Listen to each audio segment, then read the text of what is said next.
आजाद Hindustan live, सच के साथ। 16 दिवसीय श्राद्ध पक्ष के अंतिम दिन सर्वपितृ मोक्ष अमावस्या पर दिवंगत हुए पितरों को तर्पण इत्यादि कर्म कर दी गई विदाई। वर्ष में 16 दिन श्राद्ध पक्ष के पितरों के निमित्त तर्पण, पूजन और दान इत्यादि कर्म करने चाहिए, जिससे कृपा परिवार पर बनी रहती है। पंडित नीलेश पुरोहित ने बताया कि पितृपक्ष में देवलोक के द्वार खुल जाते हैं और हमारे बुजुर्ग हम लोगों से जल की उम्मीद करते हैं। हम बड़े भाग्यशाली हैं। नर्मदा के तट पर भगवान ओंकारेश्वर के पास 16 दिवस तक ऋषि देव और पितृ तर्पण कर्म कर पितरों की आत्मा की शांति के लिए प्रार्थना करते हैं।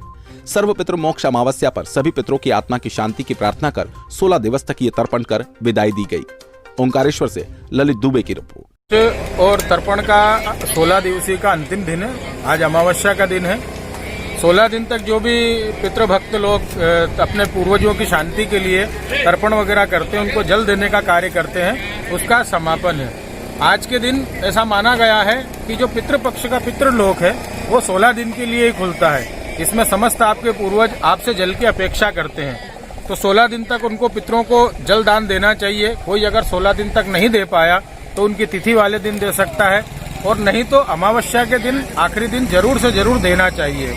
आज पितरों को जल देने से उनकी आत्माओं को बहुत ही आशीर्वाद देती है पितरों की आत्माएं, और साथ ही कई लावारिश ऐसे मौत हो जाती है। कई संस्था हैं, कई लोग हैं, कई ऐसे जाने अनजाने हैं, हमारे मित्र हैं, हमारे सखा है, हमारे कई ऐसे रिश्तेदार हैं जिनके कोई पानी देने वाला नहीं है।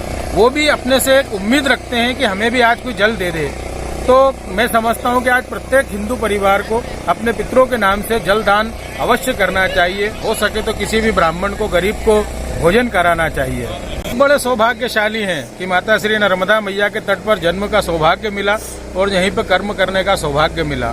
पूरे 16 दिन तक कई ब्राह्मण परिवार और दूसरे अन्य समाज के लोग भी हमारे साथ में ही तर्पण किया उन्होंने। और साथ ही यहाँ पर पास में गयाशिला भी है, जिसको गया जी के नाम से भी जाना जाता है कि जो फल वहाँ पर तर्पण पूजा करने से मिलता है वही फल यहाँ पर भी पूजा करने से मिलता है। तो वो सौभाग्य भी प्राप्ति हुई, और पितरों की कृपा से सभी भक्तों को, सभी पितृ भक्तों को, सभी ब्राह्मणों को, सभी समाज के जिन्होंने 16 दिन यहाँ पर उनको जल दान किया है, उनकी असीम कृपा उनको प्राप्त हो रही है। सभी हर्षोल्लास से आज तर्पण का अंतिम दिन पूरा कर रहे हैं।